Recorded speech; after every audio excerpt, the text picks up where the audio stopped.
Afternoon session. This is the ending human trafficking session. So if that's the one you intended to be at, you've arrived at the right place. Today we have Emily Anderson as our speaker here for this topic. And Emily is a communications director for the Sisters of the Sorrowful Mother. She has worked for more than 20 years in marketing and communication. For the last 4 years, she has done executive research for human trafficking through the work with the Sisters of Justice, Peace and Integrity of Creation Committee. She has worked closely with anti-human trafficking organizations in Wisconsin, including Five Stones, I Heart World, Project Respect, the Women's Community, the Human Thread, Lotus Legal Clinic, and Wisconsin Anti-Human Trafficking Consortium. She also serves on the Leadership Conference for the Women's Religious of Region 9 in the Anti-Human Trafficking Task Force, which has a group responsibility for mailing out educational toolkits that some of you have seen and been using in your diocese, and to every Catholic parish in Wisconsin. She's also orchestrated the placement of bus signage and billboards across the state to promote National Anti-Human Trafficking Hotline. And she is currently a member of the Communications Committee for the U.S. Catholic Sisters Against Trafficking and volunteers with the Research Counseling Services as a volunteer advocate for victims of sexual assault and human trafficking. So with that, if we could welcome Emily and pay attention to the wisdom of you. Thank you. I'd like to begin by thanking all of you for joining us for this educational session on human trafficking. As Catholics, we are all called to help those in need in our communities. And as this verse from Proverbs says, we need to speak up and defend the rights of those who need us to do so. So this is an overview of what we will discuss today. Please note I'm going to go through some of the slides a little more quickly than others based on what information was shared this morning with you about human trafficking from Sister Frances and Colleen Stratton. And also to be respectful of our time and try and keep this to 50 minutes and have 10 minutes for questions. So if you can hold your questions until the end, I'd really appreciate it. And if we do run out of time, I will stay as long as needed to answer any questions that you may have. Also, for those of you, and I hope almost all of you received one of the black folders, my business cards are in there. Otherwise, my email will be in the presentation. And I have additional business cards up here, so if you need to reach me, it won't be difficult. The information in your packets you don't need to refer to right now. I will reference a couple of the materials when we go through the presentations. And the other thing is I can email out this presentation to any of you so you don't have to be writing everything down as we're going through it. So just know that too, and if you want a printed copy, I can send you a printed copy as well. Can everyone hear me okay in the back? Okay, all right. If I wander away and you can't hear me, just kind of go like this and I'll focus more on being able to be heard. Okay, so the overview of the presentation, I'm going to go kind of quickly through the beginning parts of what is human trafficking. I'm sure that we have a very diverse range of knowledge about human trafficking in this room, so I will provide a basic overview of what human trafficking is, and then just a very quick touching on Catholic social teaching. Sister Frances did a great job of doing talking about Catholic social teaching this morning in the presentation, and then talking about victims of human trafficking, who's at risk, how traffickers recruit and manipulate their victims, the science of a victim, and then some real-life examples, a quick overview on legislation, and then a particular focus on how victims need to heal and the needed infrastructure of response, because that leads to what we can do to help these victims and survivors, and then resources as well. So what is human trafficking? It is modern-day slavery. That's essentially what it is. It's the exploitation of people for forced labor or sexual exploitation. And you may think that slavery is not in existence in the world today, but it is very much so. The International Labor Organization estimates there are about 21 million people held in bondage in the world today. And when we talk about human trafficking, we basically talk about two types. We talk about sex trafficking and labor trafficking. And I found this excerpt in one of the books that I read, and you might have seen walking into, I have a lot of the books that I've read, and I will resource in this, or refer to in this presentation on the back there if you want to kind of peruse those afterwards, that I would highly recommend reading. They're very powerful. There's a lot of knowledge to be shared in those. But Nita Bells wrote, and this is a recent book, I think it was published last year or the year before, called In Our Backyard. And I thought she had a very powerful statement about what human trafficking really is. Human trafficking is one of the worst atrocities happening in our world at this time. It is the deliberate control, manipulation, force, and torture of a human being whose rights have been overtaken by another human being. So human trafficking is really hard to detect in our everyday lives because it is so hidden, and the perpetrators are absolutely skilled at hiding it right in plain sight. They use force, fraud, or coercion, and you'll hear those terms over and over when you refer to human trafficking because that's language of the law as well, to control their victims. Force is basically violence against the victims. Fraud is often used more in labor trafficking situations, but also sex trafficking. Fraud is, a lot of times you'll have a labor trafficker who will post a job and they'll make promises about wages and working conditions, and when the victim arrives, none of that is true. With sex trafficking, perpetrators may post jobs for modeling or exotic dancing, cocktail waitressing, but then once they arrive, and we'll go through all the steps that they do to manipulate the victims, they're forced into pornography and or prostitution. Coercion is when the victim is psychologically manipulated to believe that their failure to perform an act or their job would result in serious physical harm to themselves or their family or their friends, and if they attempt escape, that they would be followed, tracked down, arrested, harmed, or even killed. So human trafficking is quickly becoming the second biggest global crime industry. The stats we've seen, it's third behind drugs and arms. And why it's so lucrative and becoming an epidemic is because you can repeatedly sell someone's body or sell their labor. They estimate about 2/3 of human trafficking is sex trafficking and about 1/3 is labor trafficking. And it's about $150 billion a year. There's different estimates from different sources, but since so much of it is hidden, it's hard to actually know what's going on. But as I mentioned, about 21 million people are estimated to be victims of modern-day slavery. Of these, 5.5 million are children. These are global figures. But in the United States, they estimate 100 to 300,000 children could be victims every year of sex trafficking in the United States. Again, it's really hard to get exact figures because most of it goes unreported. So there is one national resource that's just absolutely invaluable, and it's called the Polaris National Human Trafficking Hotline. And they started the hotline in 2007, and they started collecting data from this. And so a lot of the United States data that we have is from Polaris, from this hotline. I know last year they started trying to get a little more demographic and psychographic information from the people calling in too, but it's very sensitive. So it's sometimes hard to gather that information from victims calling in. But I'm not going to read through all these stats, but basically it's saying that there were over 2,000 victims that called into the hotline in the United States last year, and there were over 7,500 human trafficking cases reported last year. The use of the hotline is increasing every year pretty substantially, which is a good thing because we know that we're reaching more people with that hotline number and more victims are reaching out for help. But a little bit more about who is being trafficked. These statistics are United States statistics again, about 70% adults, 30% children under 18.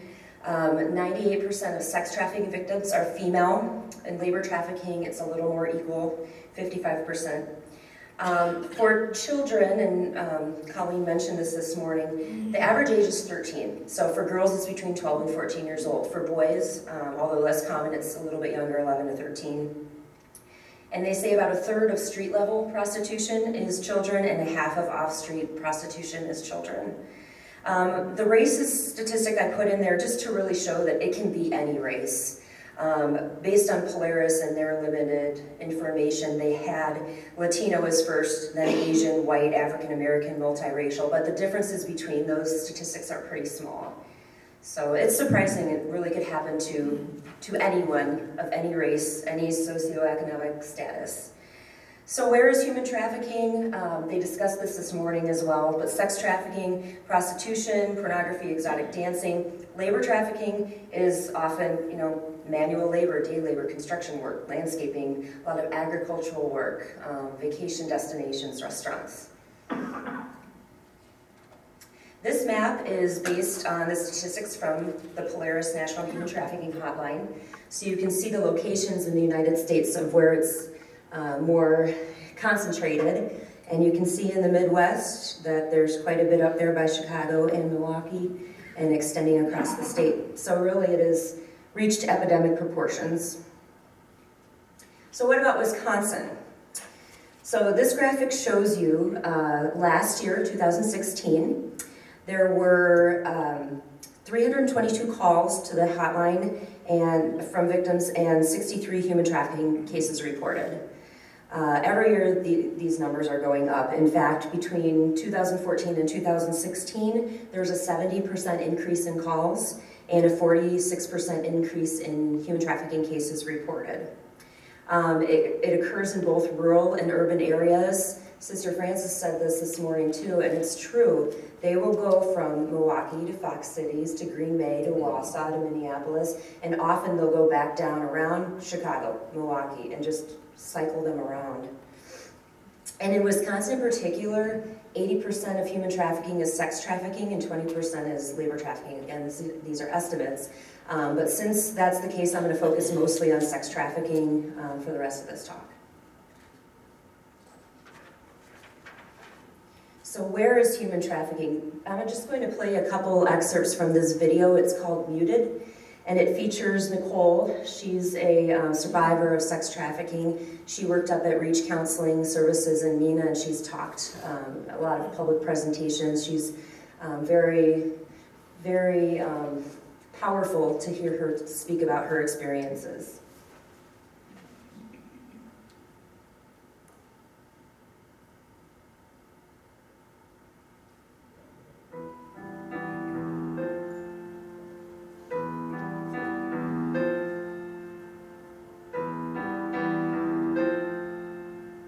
Sex trafficking isn't just a problem that happens in big cities. It affects small communities as well. In Wisconsin alone, Appleton is the third largest city for sex trafficking. With the problem so hidden, how can we stop the victimization of these women?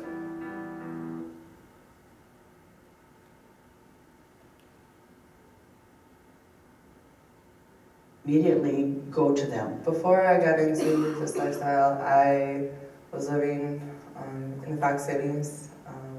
I had a pretty broken childhood. I was abandoned at a young age and adopted and then disowned and then in foster care, and then I just became a runaway. So while on the run, I got into law trouble. So that just made me run farther. I ended up in Milwaukee on the streets and fell prey to people who would benefit from my vulnerability.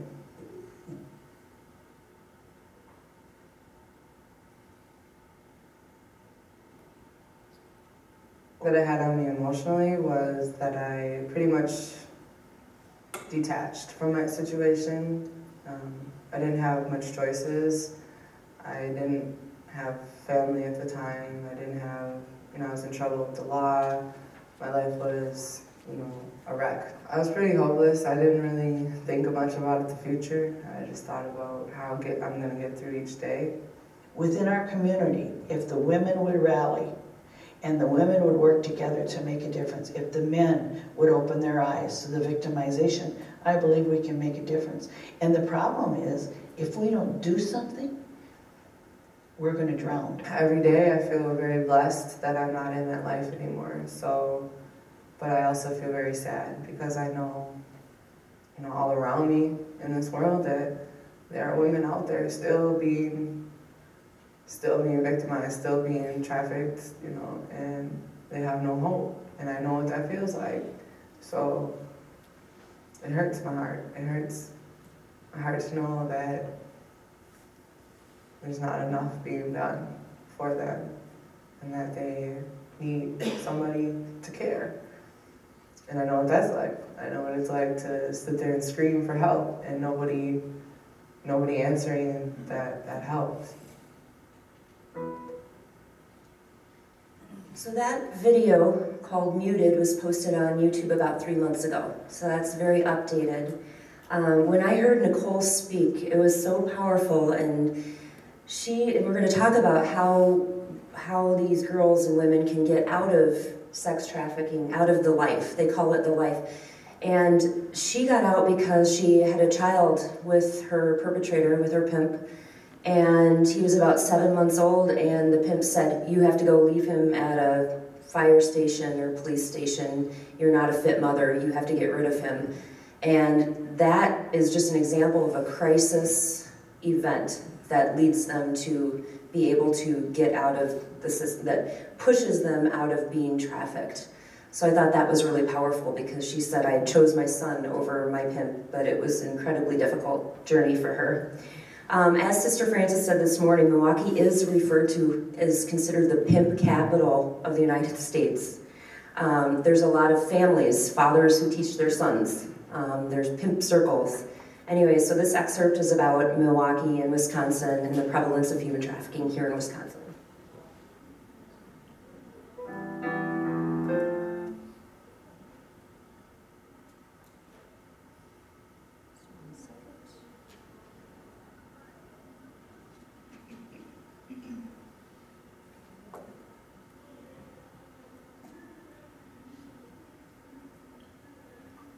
The story the I-Team's been tracking for months. Over the weekend, more than 100 people were busted in Wisconsin. 6 girls were rescued in Milwaukee, 1 in West Allis, 1 in Oak Creek, and 2 in Madison. As Charles Benson reports, child sex slaves are being sold right in our own backyard. Charles. This is the second year the Milwaukee FBI office has participated in the nationwide crackdown of child sex trafficking. And once again, Milwaukee area ranks near the top of the list of the children who were recovered or rescued. As the FBI and local law enforcement aggressively go after child sex trafficking in states all across the country, Maria isn't surprised Milwaukee is one of the most active cities. What was your first reaction? Sad and excited at the same time because we're finally doing something about this. Sad because so many girls are lured into the sex trafficking world, including her daughter, who is still struggling with it. These girls are pushed into doing prostitution. We first reported this month about the FBI's new squad unit dedicated to this problem. Investigators can't explain why Southeast Wisconsin is so active in the child sex trafficking business. A couple years ago, quite frankly, it was not on our radar. And until we started getting all these reports from other cities, other divisions, that the girls were coming in from Wisconsin. The FBI says its work is far from over. Maria's message, keep going after the bad guys. So that was about 3 years ago that was published. So what does our faith teach us about this type of situation? Again, they covered a lot of this morning. But Pope Francis has been very vocal about human trafficking and preventing human trafficking and the obligations to Catholics to help those who are trapped in this situation. And I think the most commonly found quote that I've seen used from Pope Francis is this one: "Human trafficking is an open wound on the body of contemporary society. All people are equal and must be accorded the same freedom and the same dignity. Modern slavery is a crime against humanity." So Catholic social teaching focuses on the dignity of every human person. And we as Catholics are called to respond to every threat that would undermine that human dignity, because everyone's made in God's image. The Catholic Catechism lists human enslavement as a violation of the seventh commandment, because it's essentially stealing from other humans their dignity, their freedom, the rights to the fruits of their labor. No human person should be subject to violence or be considered only a means to making a profit. And the Vatican published this way back in 2007 to Catholics, a call to action. We call upon all Catholics to seek ways to assist dioceses and local governments in helping survivors. Catholics also can help educate fellow Catholics and others about the human consequences of this crime. So let's talk a little bit about who's at risk. Let's talk about the victims. How can we respond to our call as Catholics? The first step is to educate ourselves about this crime. The ugly truth is that any person in any situation, any young person, can become a victim of sex trafficking. Any age person can become a victim of labor trafficking. And since it's so prevalent and there's such a risk out there, it's really vital that we as adults protect our children and learn the signs to look for who's at risk. So, although any young person can fall victim to perpetrators, there are some things that categorize youth as at risk. They're more vulnerable, and perpetrators they're absolutely expert and skilled at picking up on these signs of vulnerability and then exploiting them. Often trouble at home, with their families, troubles at school, causes a wide range of issues, including running away, which we'll talk about. The history of abuse is a huge factor. Again, the figures that I'm sharing, there's been limited research done, but there are figures to just get an estimate of how much these things are affecting these victims. But they estimate that about 80% of sex trafficking victims were abused or assaulted as children. And then they go after kids who are different somehow. So the kids are disconnected. They're bullied at school. They're unsure of their sexual identity. They're depressed. They may be physically or mentally disabled, or may be involved in social services already and run into them, or substance abuse too. So one of the most extreme factors for becoming a victim is being a runaway. And I could not believe the statistic when I saw it, but 800,000 children every year in the United States are reported missing. That's 2,200 a day, and the bulk of these are runaways. In Wisconsin alone, there's 26,000 children reported missing every year. And 1 out of 3 runaway teens on the street will be lured or into sex trafficking or approached by a perpetrator within 48 hours of being on the street. From a psychological perspective, this was interesting research on the types of children who are more vulnerable to perpetrators. The needy, that young person is desperately in need of attention or affirmation. So they're the ones out there posting selfies and posting put-downs online, and the trafficker will find them, and they'll start sending messages of affirmation and adoration, and their self-worth quickly becomes dependent on that trafficker. The lonely have parents who are gone or they're shuffled in between them. This can lead to them choosing unhealthy activities to cope. And then the predator soon encourages them to come to them with their emotional needs. The angry are kids who are given money and freedom, but no parental boundaries, no time with their parents. They fend emotionally for themselves, and that can result in bitterness and rebellion. And the predators will start relationships with them and get them to complain about their parents in exchange for sympathy, and then they will soon offer them a place to run away from home. And the confident and clueless are often really naive, but they feel like they're invincible, and they like to take risks to impress others. So these are the kids that will do things like accept a ride home from the mall from a stranger. And they think that that's impressive, and they're living on the edge, but it does take them to some pretty dangerous places. Now for adults, and keep in mind when we're talking about adults, we're still talking about young people, 18, 19, 20, 21. And the majority of their risk factors are very similar to children: the history of abuse, substance addiction, mental, physical disabilities. But many of them also have financial issues, and they're trying to support themselves, possibly with their children on their own, and they just may be desperate. For labor trafficking, if they're undocumented immigrants, makes them much more vulnerable. So how do they become victims? For sex trafficking, pimps are experts at identifying the most vulnerable children. So they're going to study children. And actually, I went to a conference, a progress update meeting for the Outagamie County Human Trafficking Task Force. And the police officers said, up there and in Milwaukee, the police officers are there outside the schools. They can see the pimps waiting and watching and, you know, identifying these girls. But unless they can catch them, they can't do anything about it. But they can see them studying the girls. And it's so frustrating for them. But any place teens congregate, so malls, schools, parks on the street, and then obviously online is a huge part of that. Labor traffickers target those who are in desperate need of employment. They'll often find workers online and promise jobs, or they'll recruit workers from low-income communities, and they often target immigrants. So really luring in a victim into sex trafficking or labor trafficking is really about targeting and false promises. The most common way of luring a victim into sex trafficking is basically fulfilling their emotional needs. For labor trafficking, they most simply are offered a job. So labor trafficking,